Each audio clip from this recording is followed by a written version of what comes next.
Yes.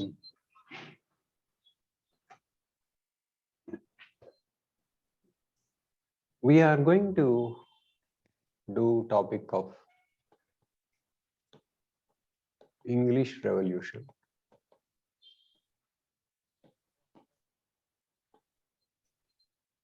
From English Revolution, we get how the present political arrangement came into existence. What is the present political arrangement? You have President, Prime Minister, Lok Sabha, Raj Sabha, people. Okay. And of course, there is judiciary.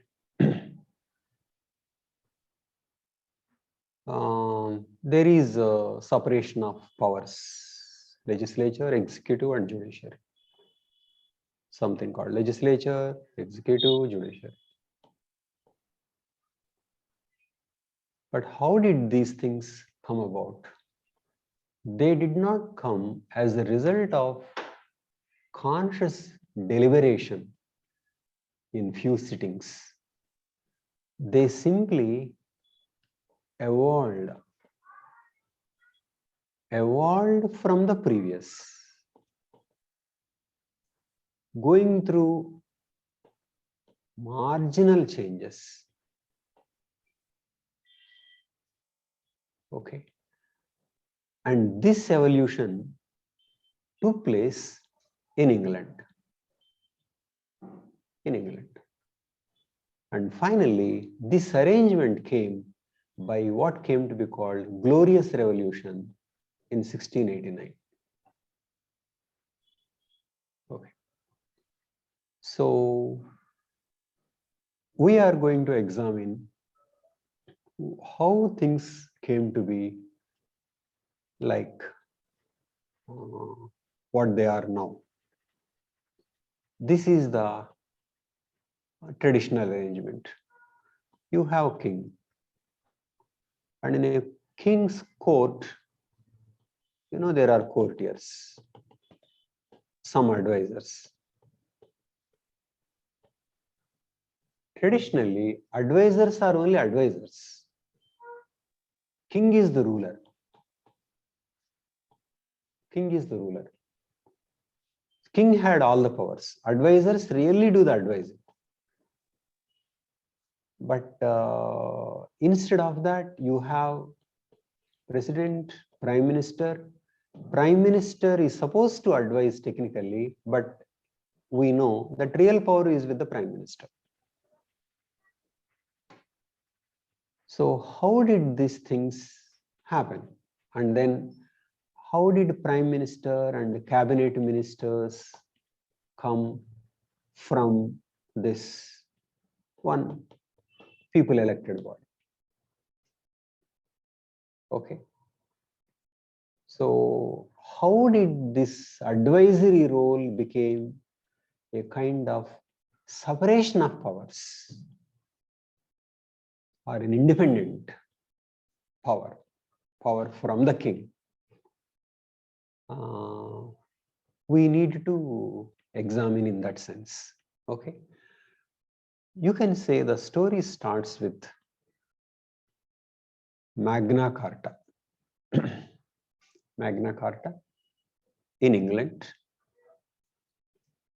In 1215, the tenants-in-chief secured Magna Carta, which meant the Great Charter, from the King John,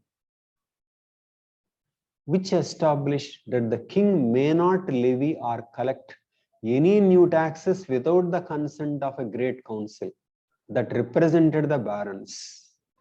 Barons are the landowners. So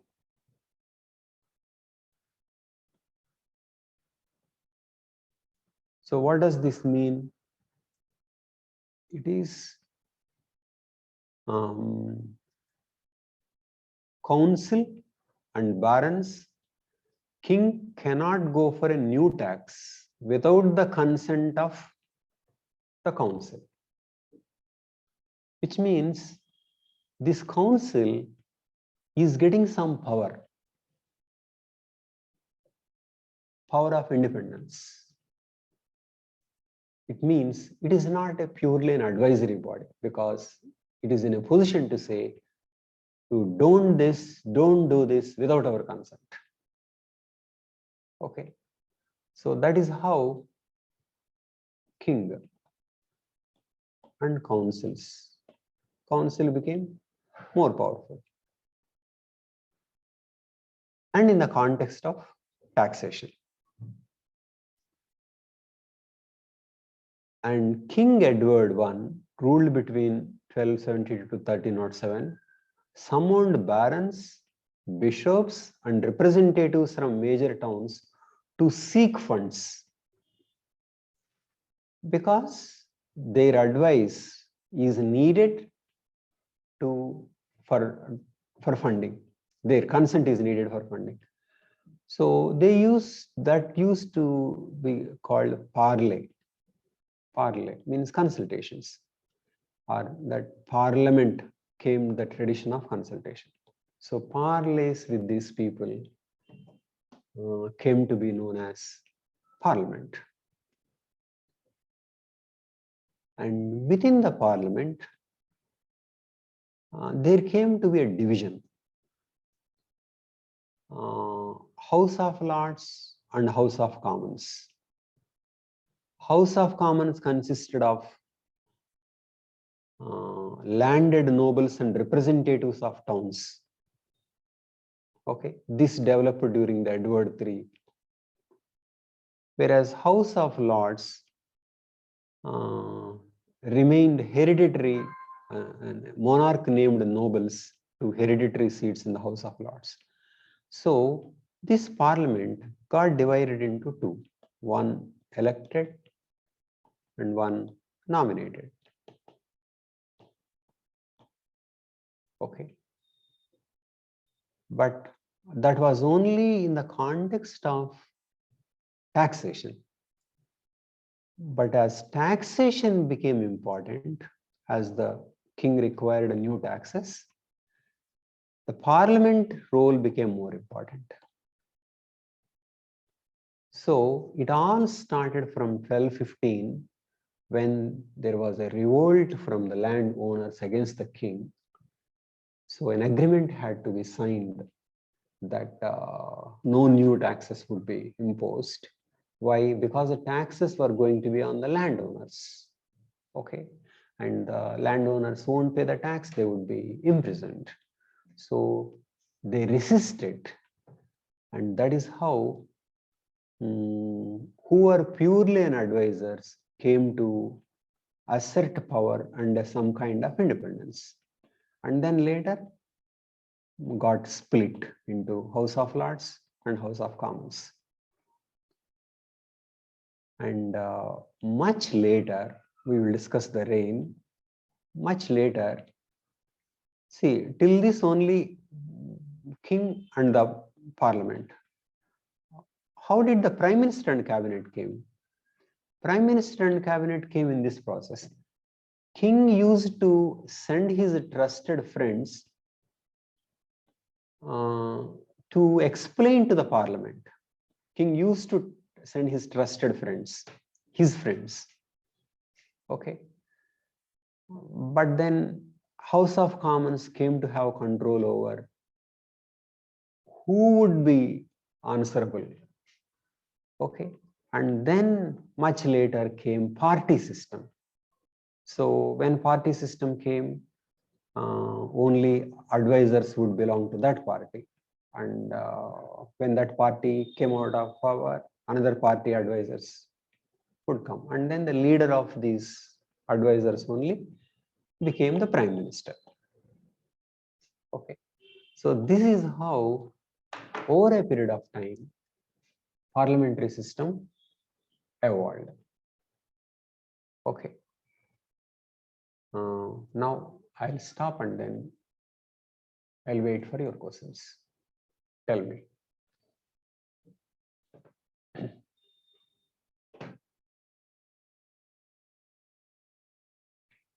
Is this Point clear? Karim, how much did you follow? The last 2 minutes, where the king and his followers, how they used to organize. Only that part I listened. Okay. Just 2 minutes Okay. back I joined. Fine. Okay. Okay. Okay.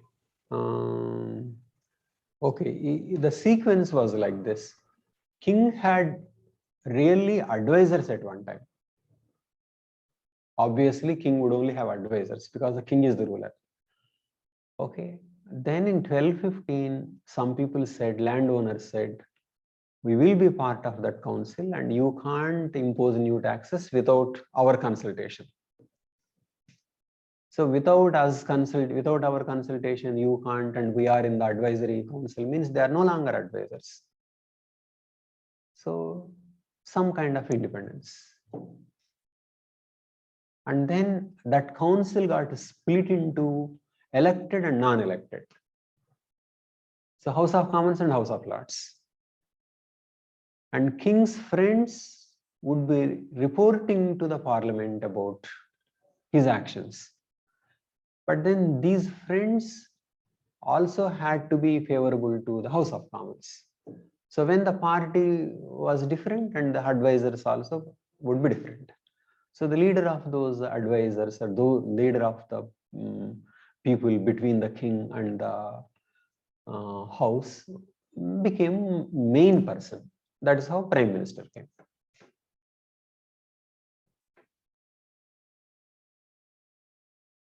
So who will be the prime minister, you said, sir? An important person who was like an intermediary between the House of Commons and the king. That is arbitrary then. No, first it was king's friends, and later people's chose among the House of Commons. And then some people became important, and one of the most important person, one of the more important persons was the prime minister. So that is how king and his advisory council became a legislature and executive. And legislature got split because there are two kinds of legislators, two kinds of advisors. Is the sequence clear? Yes, yes. Okay. Thank you, sir. So it is not that they logically worked out things. It just evolved.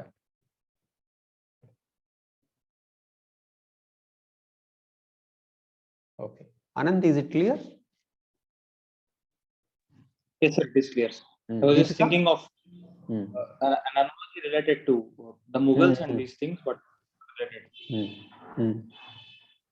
Deepika, clear? Mughals also had the English advisory, but it's not like this thing. Landowners being the advisors. Oh, no. Okay. Kings had advisors, but those are really advisors. They did not have power. But remember, this power started with power to be consulted, or power to be consented on new taxes. That is how they could become more powerful.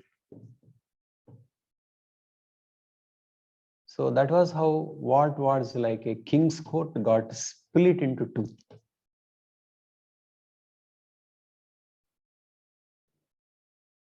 So that's how two bodies came, and intermediary structure between the parliament and the king was the cabinet, which at one time was only trusted friends.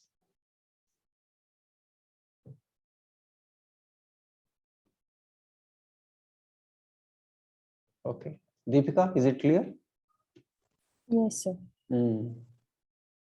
So do you understand why we have real executive and nominal executive? If somebody asks why real and nominal, why can't there be one? What is your answer?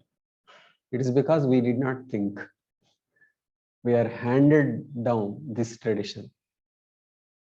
Nobody thought of let somebody be real and let somebody be nominal. Yes, sir, really. Even I was thinking it might have been logical or something. No, it is not logical. So real got split into and shifted, power shifted. from real to something else. So that what was real at one time became nominal, but formal thing continued. Real power shifted. So who is currently nominal was real at one time. Slowly powers came away from him. So do you understand how understanding this helps us to understand how we got into this?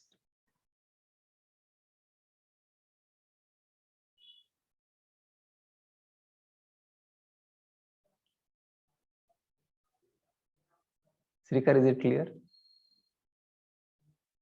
Yes, sir. Clear, sir. So what is of interest is that it is not that they thought, it just evolved over centuries.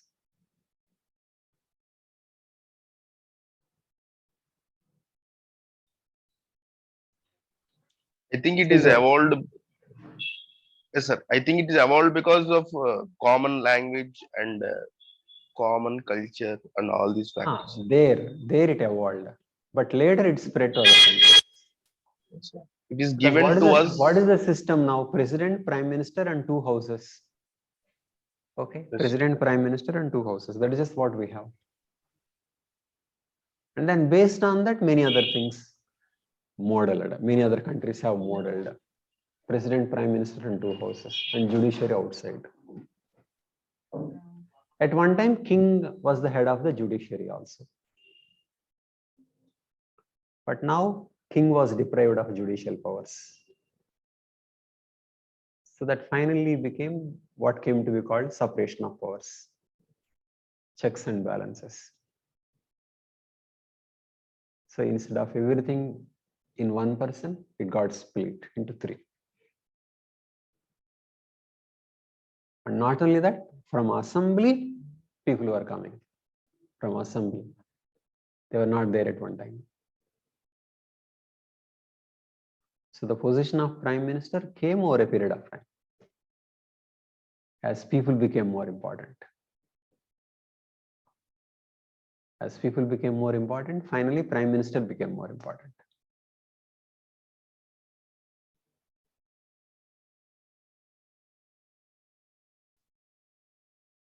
Okay. So I would say this is what English Revolution has to teach us, just how it evolved.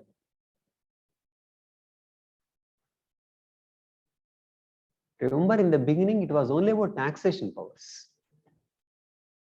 But as finances became more important, the parliament came to be of more important.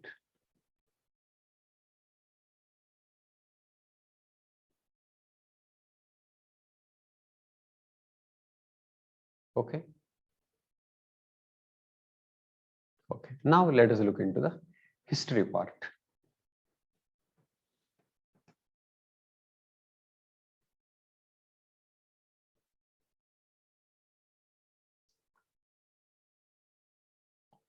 Okay. Here,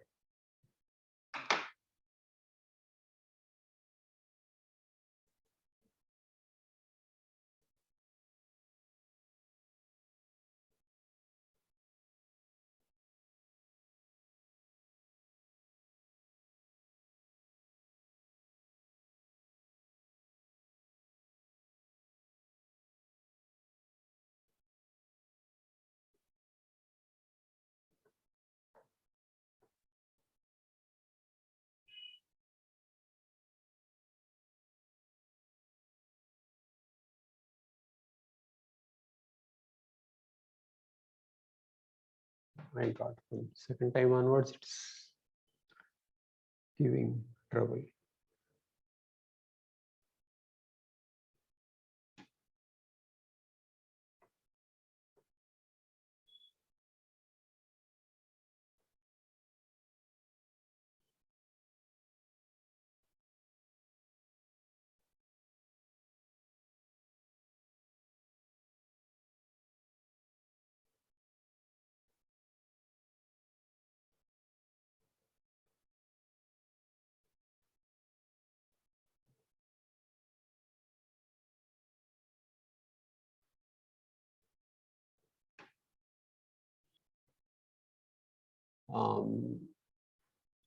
very important developments took place during the rule of Charles I. After the death of Queen Elizabeth in 1603, James I became the king. And in a speech he said, kings are not only God's lieutenants upon earth and sit upon throne, but even by God himself they are called gods. So essentially, James I thought he had the divine right to rule.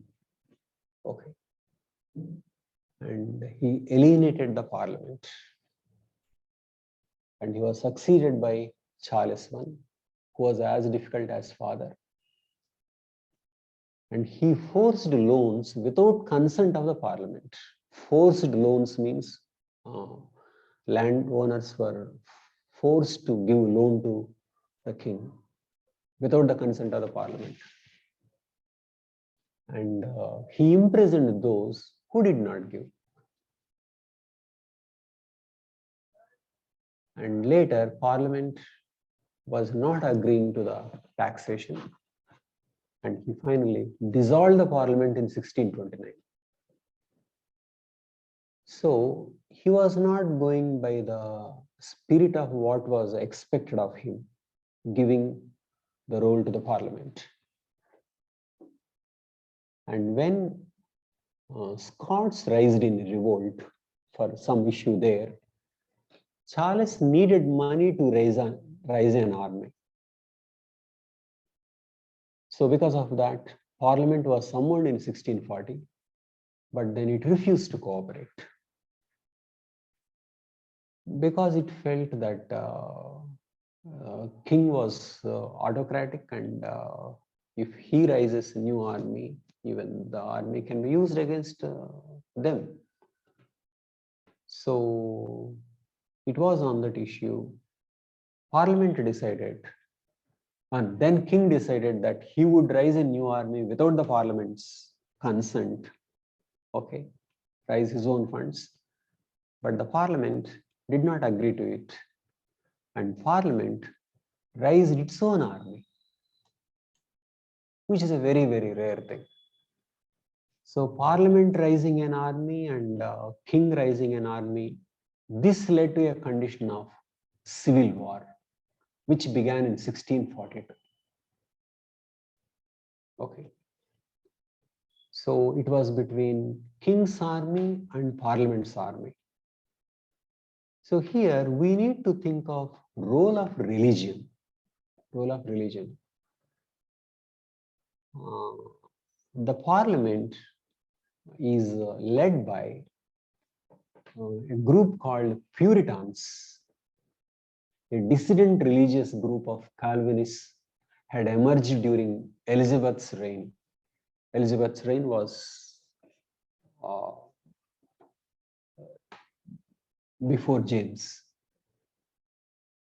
and these were Calvinists. They were radical thinkers in matters of religion. They were for personal understanding of Bible. They were disciplined and they were simple. 10% of the population belonged to Puritans.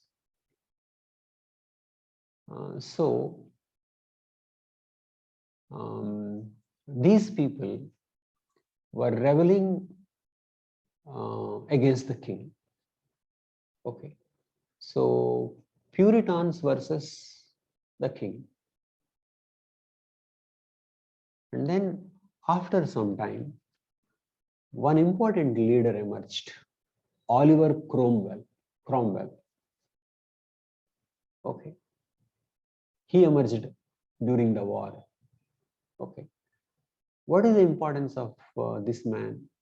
He was very strong. He had very strong convictions in religion. He went through spiritual conversion, convinced that he was a Puritan elect. Elect means chosen by God to go to heaven. So they had religious convictions. And Cromwell developed a new army called New Model Army, formed in 1645.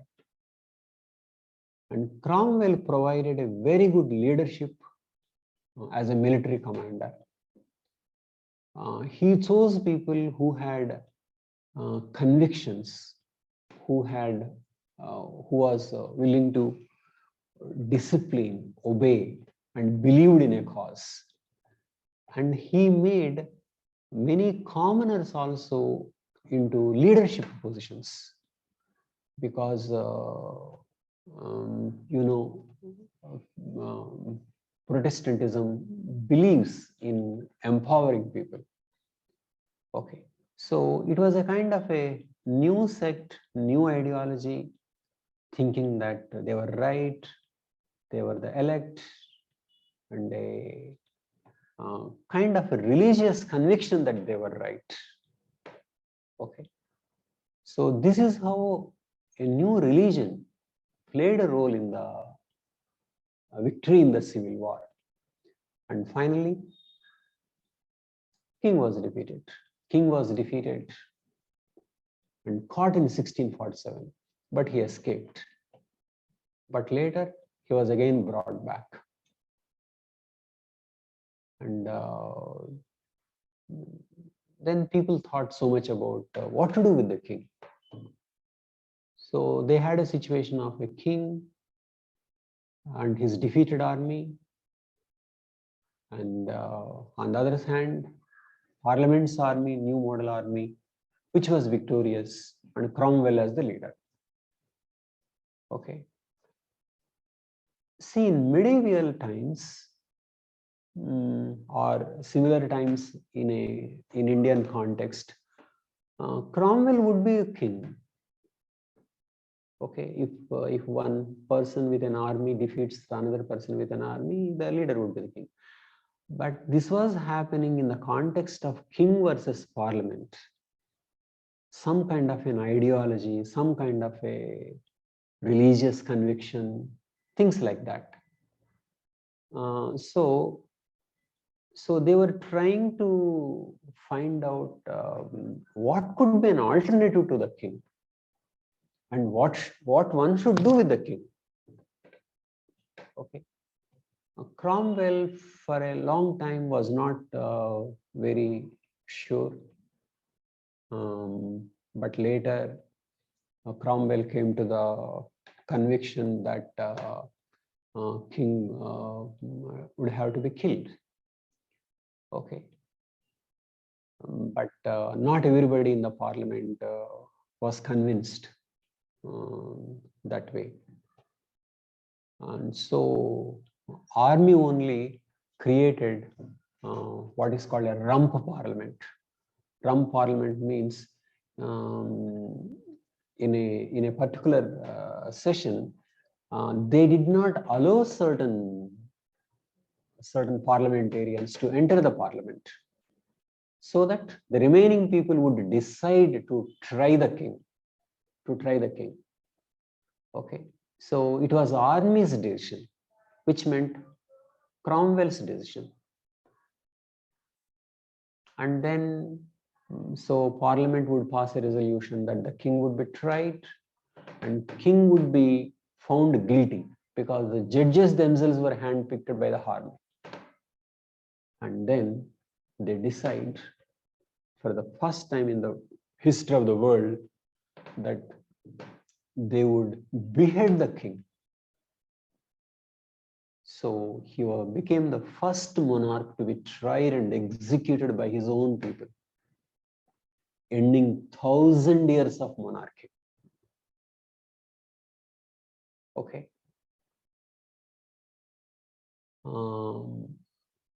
So they reached a position where now people passed a judgment and put on a trial, and finally king was beheaded. Okay. That's what happened. Let us discuss.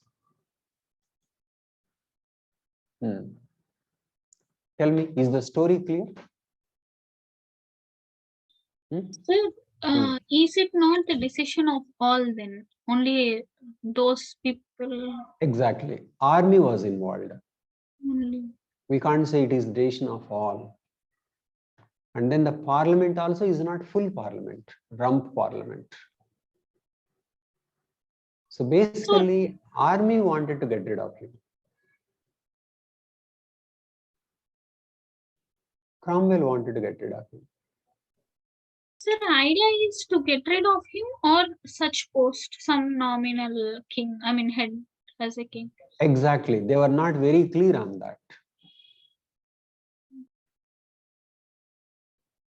They didn't have an ideology. Remember, we know now what is an alternative to monarchy, but they did not know at that time what could be an alternative to monarchy.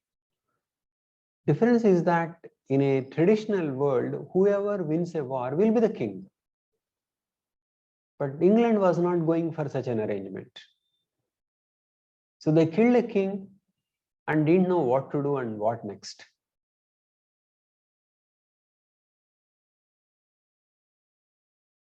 Why did they have to kill a king? You know, he was defeated, but again escaped and then again challenged. So he said that how many times you defeat, he is still a king, and what do we do? Because remember, they were dealing with a 1,000-year-old institution. So which meant people had so much respect or admiration, and king was taken as a representative of God. People believed in divine right theory of the king.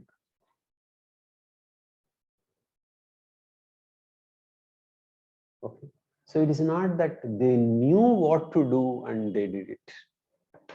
They were not even sure that they would do it till the last minute, till it was decided.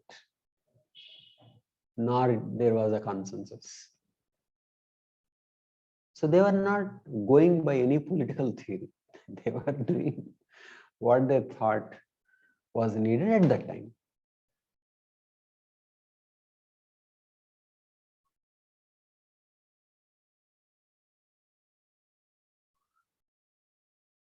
Is it clear? Deepika, is it clear? Yes, sir. Okay. So that was how king was beheaded. Srikar, clear? Sir, clear, sir. Okay, now let us go to the next. Anant, you want to say something, please?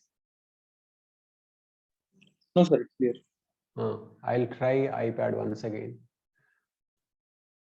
I don't know what is the problem, why it comes sometimes and why it doesn't come.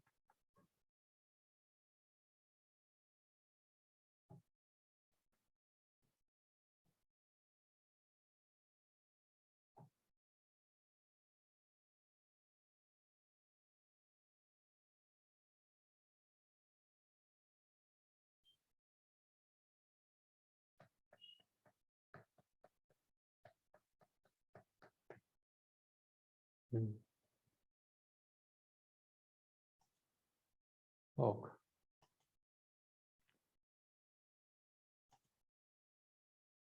Okay. Yes, sir, clear. Okay. Now, next about Cromwell's rule. Cromwell. This rump parliament established what is called Puritan Republic. Okay. But this was dissolved. Rump parliament was dissolved in 1653. And Cromwell ruled as Lord Protector.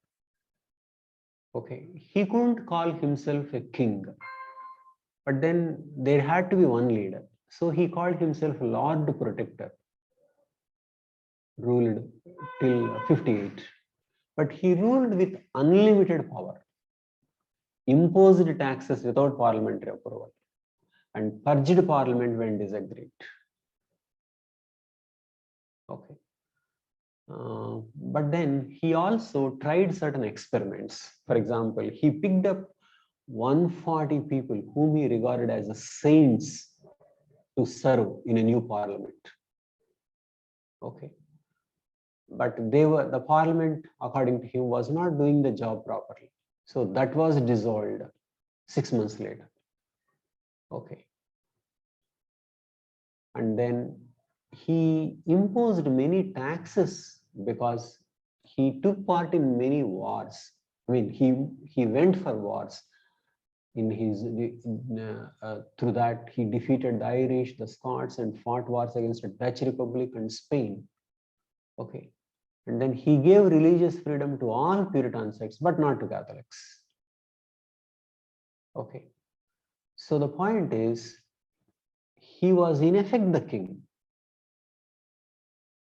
In fact, he was doing the things which king before Charles I was not supposed to do. So he was doing things which they said king should not do. Only the name was different. Okay. So in 1657, new parliament offered him the position of king. So since you are anyway doing all these things, why can't you be king? King means a proper coronation and like that. But he refused. Why? Because many people in the army felt that they fought war and they brought these changes not to make somebody else again as a king. That was thinking of some people, not that there was clarity. And Cromwell thought that if he declared himself a king, he would lose the support of the army. Okay. So this shows that the kind of confusion they had at that time. Okay. And next issue is what would happen after him. After his death, he was succeeded by his less able son Richard. Just like in a kingship, he became the new protector. And after him, many successors took place, but they were not efficient rulers. Okay. Then what happened was, people thought this thing was not going anywhere. So they felt they should restore kingship. Okay. So how did they restore? This is what they did. Parliament negotiated with the exiled son of Charles I. Exiled son of Charles I. Okay. And then asked him, after 18 months, he was asked to become the ruler. After 18 months, restoration was completed with the return of Charles II, ruled between 1660 to 1685. Okay. So confusion ended. They did not know what alternatives. So they brought back the son of the king who was beheaded. That was Charles I. And you know what Charles II did? He disbanded New Model Army. Okay. And then what he did was, it was a kind of a revenge. Cromwell's body dug up and hanged on the 12th anniversary of the execution of Charles I. This was the picture. So Cromwell got Charles I beheaded, and Charles I's son Charles II got Cromwell's body dug up and got it hanged. Look at that. Okay. But then, okay, it was here. It is around this time King appointed his trusted friends who had to face parliamentary questioning. Okay. And this informal arrangement was formalized when the party system came during the 18th century. So informal arrangement, king's friends reporting to the parliament, Then when party system came, then different people came to be intermediaries between the king and the parliament. And that is how a kind of cabinet evolved. Okay. But let us go to what Charles II tried to do. Charles favored Catholics among the ministers, and he signed a secret treaty with Louis XIV, the French monarch, that he would restore Catholicism when circumstances were favorable. He even tried to change certain laws affecting the Catholics.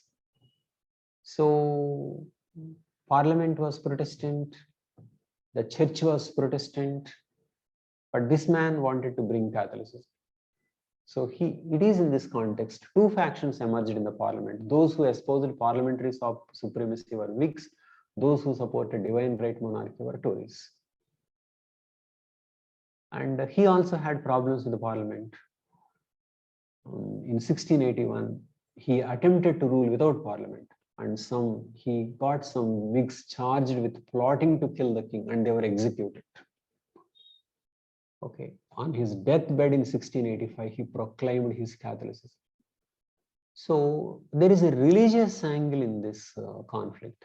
King being Catholic, and I mean, it was not so explicit. He wanted to bring Catholicism, okay, and the parliament did not like.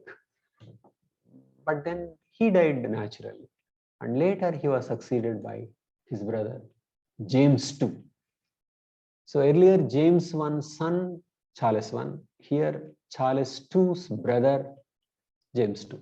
Charles II's brother assumed the throne as James II, and he began to dismiss advisors who are not Catholics and was trying to restore Catholicism as state religion. Okay, but then people thought, okay, James II was Catholic, and his Catholicism would die with him. But it happened when the queen was pregnant. He predicted the birth of a son and a Catholic heir to the throne. It sparked the rumors that the newborn was not really the king's son, but a surrogate baby. So basically,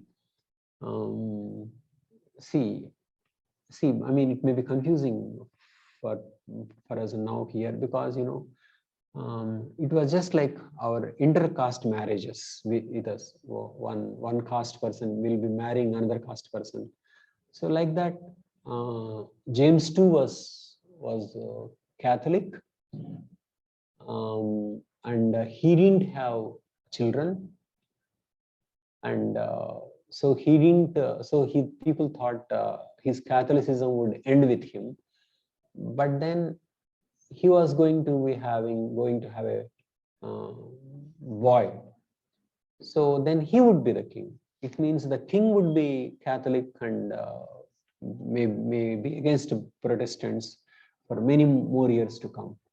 So that's what people thought. And some said that he was not actually the real son. He was a surrogate baby who would be going to be raised as Catholic. So these issues came to be important, and then again Parliament intervened. They said that they wanted to get rid of James II through this way. One of the James' Protestant daughters by a previous marriage was Mary, who had married a Protestant Dutchman, William of Orange.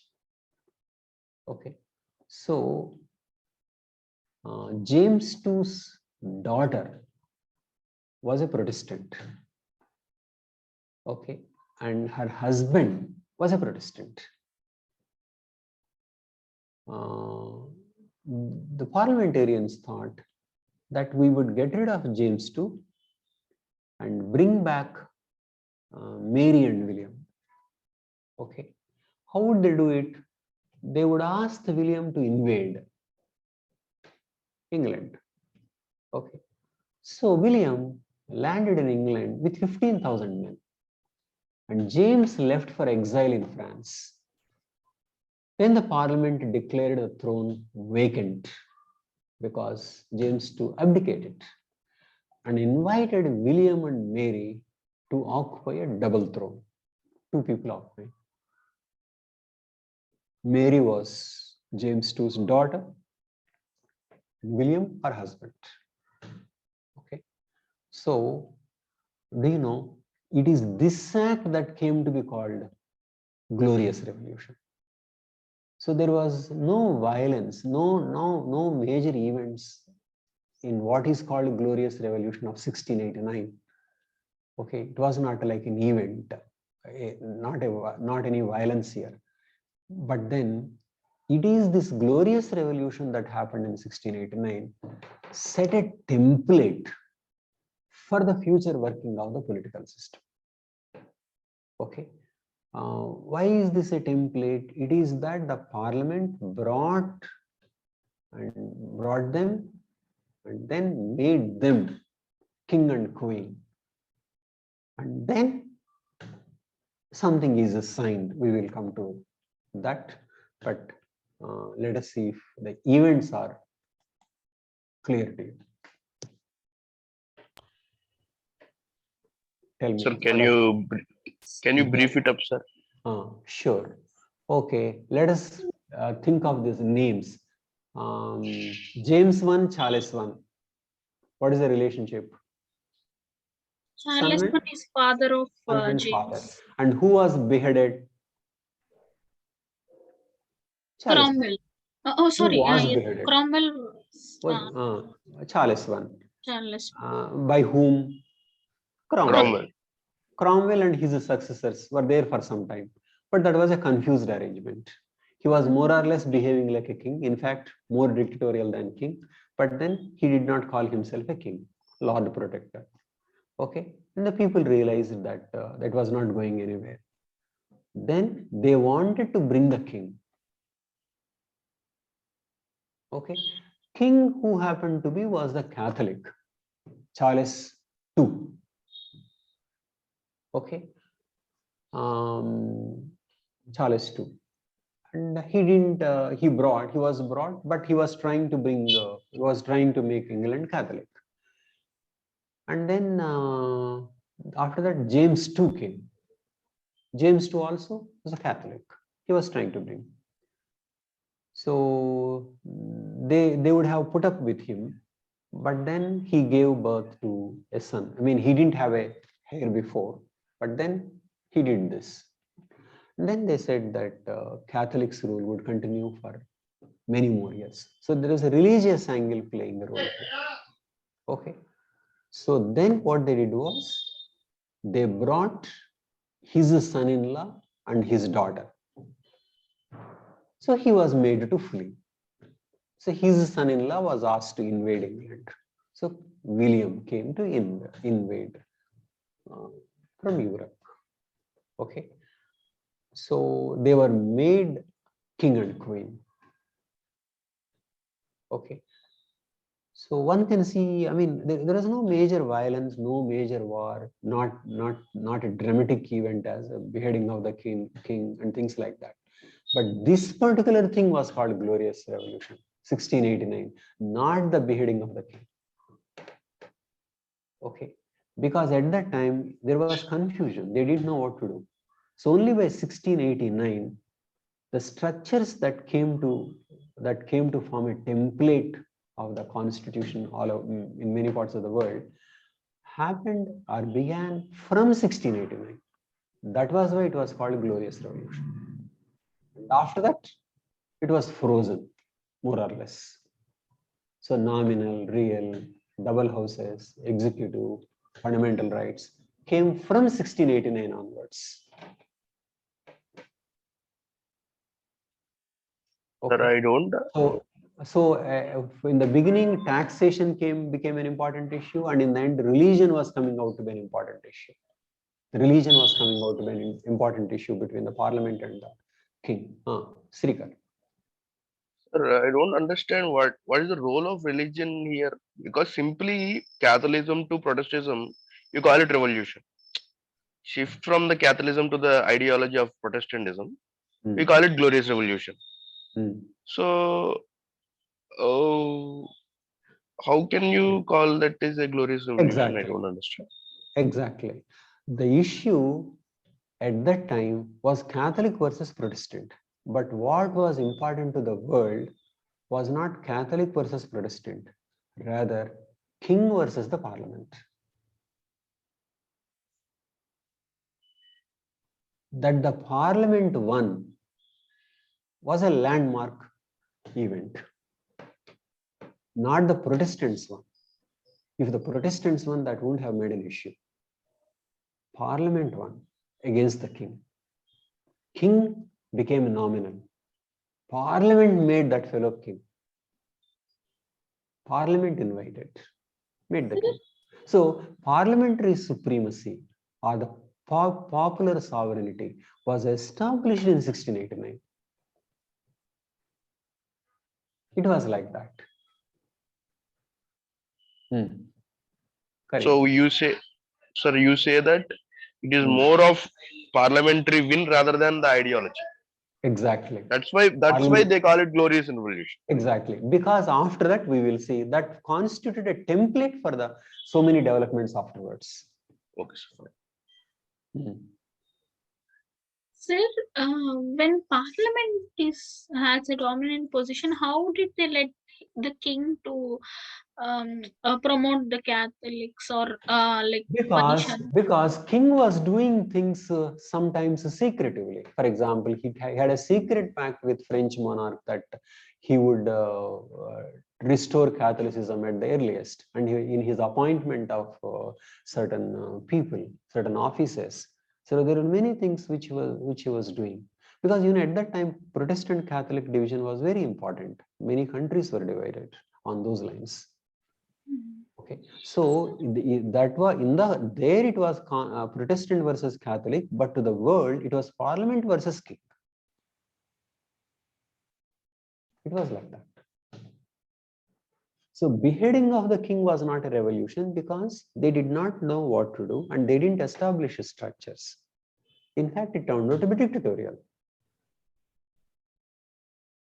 Okay, there was no theory. But by 1689, they got the theory. Deepika, is it clear? Sir, and one more. Yes. Sir, how Charles II, like he was defeated with 15,000 men he went, and he was. Charles II did not have support within his own country. He was unpopular. Okay, so after going to it, there was nothing like war and all. There was one small fight. That's all. Not a major war. Not a major war. Sir, and what is this Puritan concept, sir? Puritan, Okay, Puritan. Who are Puritan? Puritans are a group of Calvinists. We discussed Calvinism. There is Protestant, and within Protestants, Calvinists, and Puritans are a group of Calvinists. Sir, Calvinism and Protestant. There is some similarity to emergence of Islam and then this also. The people here, believed that God was on their side. They were doing with religious conviction, egalitarianism, and against the established order. All those elements are here.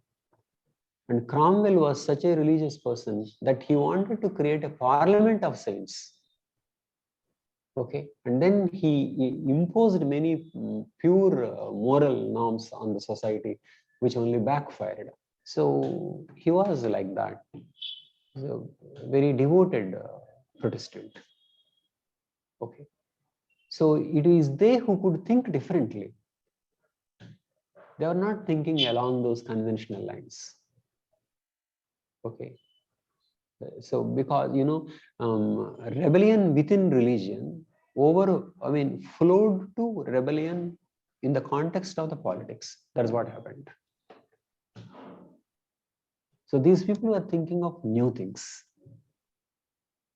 And Cromwell's leadership also was different because he gave importance to people on the basis of their ability and conviction and ideas rather than their social position. So very lower level people came to occupy higher positions in his army. So army was more motivated, more committed, more ideological. All that contributed to his success. So new religion, new set of beliefs give them confidence. And the idea that, what is this idea of elect? Elect means that God chose me, okay, and I would be going to heaven. It is that belief. So they felt chosen. It is similar to Muslims' idea that yes, God is on our side and it's a holy war and we will win. Same thing. It is a source of confidence. So a new religious belief, conviction, okay, and then doing new things. So that was how Reformation, spread of Protestantism, and democracy are interlinked.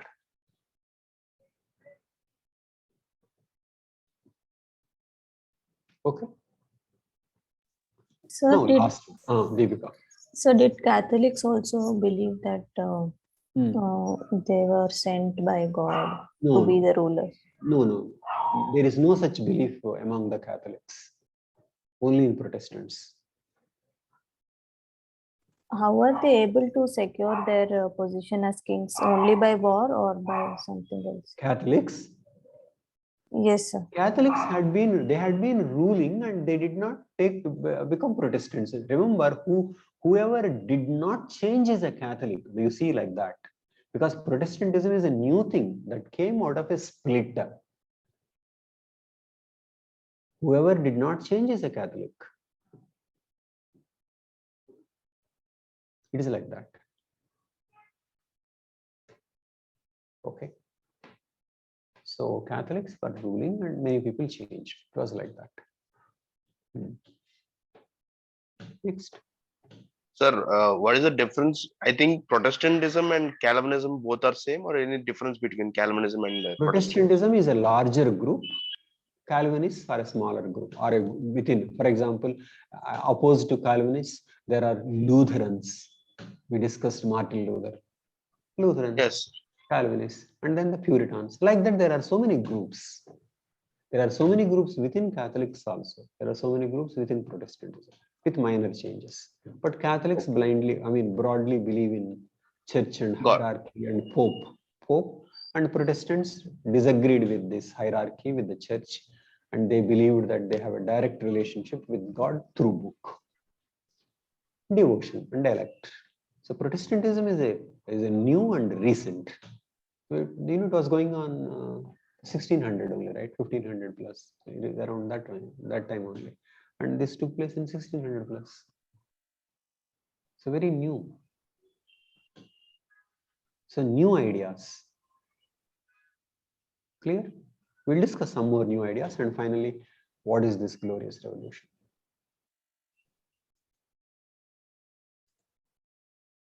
Okay, I'll tell you first what kind of brave ideas are possible.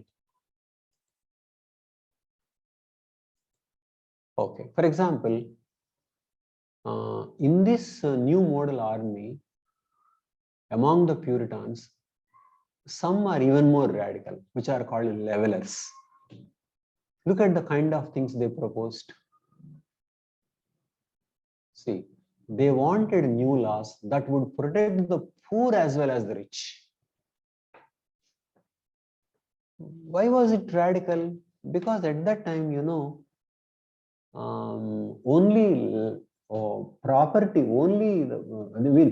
was a qualification to be a voter. Okay. In that house, only landlords were there. So these levelers wanted a broader electoral franchise, but they still wanted property as a criteria. Why? They said a permanent fixed interest in this kingdom was needed. Okay, so they wanted broader, but still with a property. So there's some, but there are some people who call themselves diggers. They opposed the private ownership of land, and they called themselves true levelers. Okay, and then some leveler regiments even mutinied, but they were crushed. And London levelers wrote in what was called Agreement of the People, the poorest man in England is not at all bound in a strict sense to that government that he has not had a voice to put himself under. Okay. So he didn't have a voice, so he is not bound. So that's what he's saying. It means these are very radical ideas. For example, opposing private ownership of land is socialism. And even a poor man should have some say if he has to obey his complete democracy with universal adult franchise. Okay, so they had these ideas, but Cromwell was not at all as radical as these levelers. So it was Cromwell who crushed a mutiny by some leveler regiments. So Cromwell was much more conservative compared to these levelers and diggers. Okay. So you can see at that time, many new ideas were being offered and discussed. Okay. So this discussion of levelers had a historical importance because they were talking about socialism, they were talking about universal adult franchise, though they did not use those words. Okay. In fact, levelers played an important role in eliminating the king, and also played a role in Cromwell not thinking of becoming a king. Okay. So let us see what is called Bill of Rights. This is important. Bill of Rights was adopted in 1689. Okay. This represented the sovereignty of shifted to people as represented by their parliament from the king. Then Bill of Rights says this: law was to be made only by the parliament. Okay. Remember earlier, it was only about taxation powers. But now they are saying law was to be made only by the parliament and king could not suspend. King could not impose taxes without prior approval of the parliament. And judiciary to be independent of royal pressures. And freedom of worship extended to others, who are non-Anglican Protestants. And they said throne should always be held by a Protestant because Protestantism was the religion of the people. So king should have the religion of the people. So all this meant that the sovereignty lies with the people and not with the king. So Bill of Rights is considered a radical document in the evolution of constitutional governance. And by this time, there was one great thinker called John Locke, 1630 to 1704. Okay. He was a friend of some wealthy landowners who sent James II into exile. It was Locke who argued that the rights of individuals and property rights should be protected. And he also advocated religious toleration. So few words here. It is the Locke's framework that was actually followed in the creation of constitutional monarchy. Okay. One important thing here is that in the context of England, the fight was between the king and the parliament as a representative of the people. But Locke's theory is not simply about the parliament. He argued the purpose of government itself is that it cannot take away certain rights of people. Okay, which meant even if parliament decides it should not.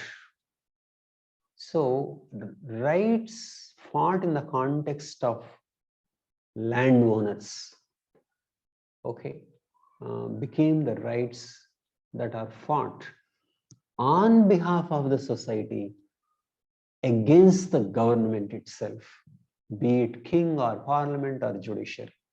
So that is the concept of limited government, which John Locke advocated. Thank you. So tell me, did you understand now? Yes, it's somewhat surprising to see that limited government at that time.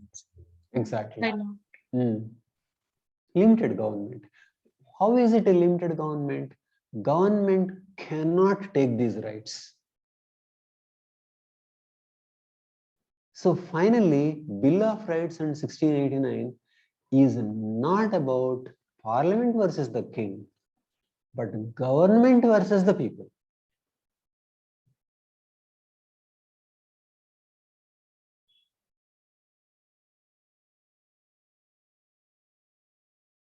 And that is a foundationally important issue, because socialism and communism did not follow that.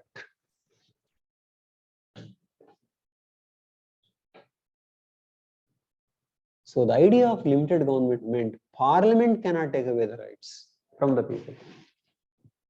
Not that the king cannot take from the Parliament. Parliament cannot. Parliament, king, judiciary, all put together, they do not have a right to take certain rights, which came to be called inalienable rights, which came to be called fundamental rights in Indian Constitution. So now think of society and the government. This is a government for which it is agreed that it will not take certain things beyond from the society. Okay. So there is an important line. This line was not drawn in communist countries, and we have seen what kind of consequences the political systems will have. Limited government is not about financial freedom to certain companies or freedom for economic actions, but limited government meant concept of fundamental rights. State cannot take away everything. Okay, the governance is confined to certain things only. So there is a sphere which the government cannot encroach. Okay, so the issue of Parliament versus the king became an issue of the government versus the society, or in a sense, state versus the society. So John Locke's theories are about the relationship between the state and what it cannot take from the society. Tell me, Anand, is it clear? It's very interesting also. I actually, after reading John Locke's thoughts, I did not think like this. It was like government was so kind about the people, and some intelligent people, proposed that this should not be taken away. But this is really different. That's true. Maybe very different from how India developed, how Indian system developed. Indian system, what developed there was imposed here. It didn't develop here, right? Yes.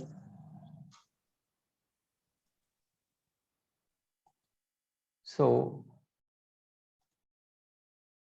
what was developed there, imposed here. So that is how, over a small steps, we came to an idea of John Locke's limited government. And so far we have not, crossed that framework. We have not gone beyond that framework.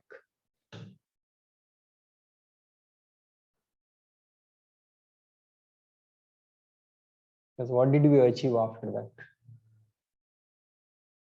Somebody made an experiment in a different direction and turned out to be a disaster.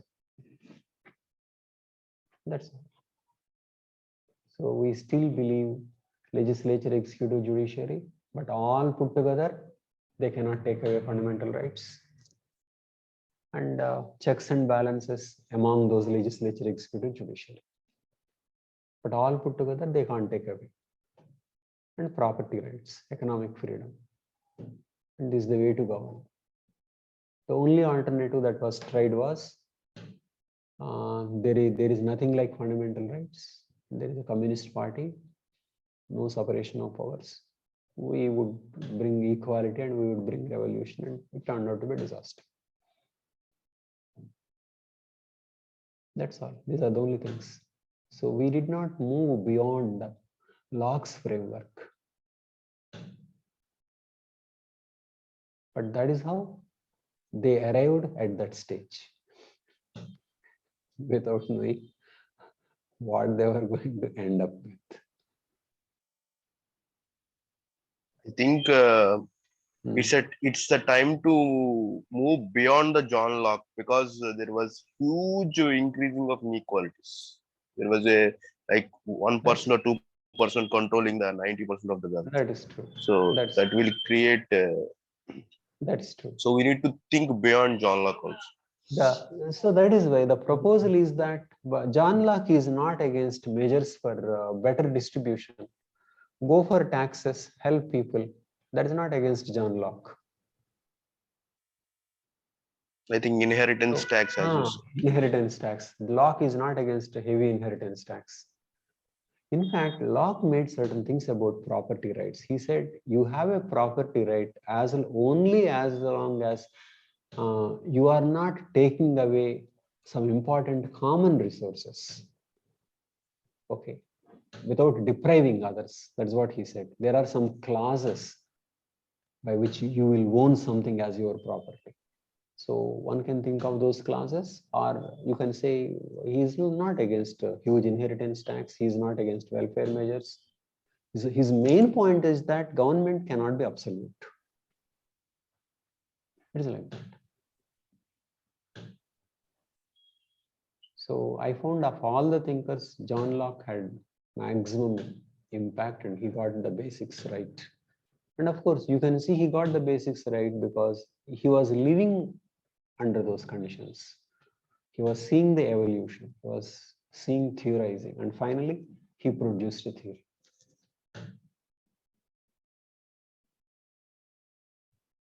So that was a story from 13th century, 1200 plus to 1689. Okay, so it was on this template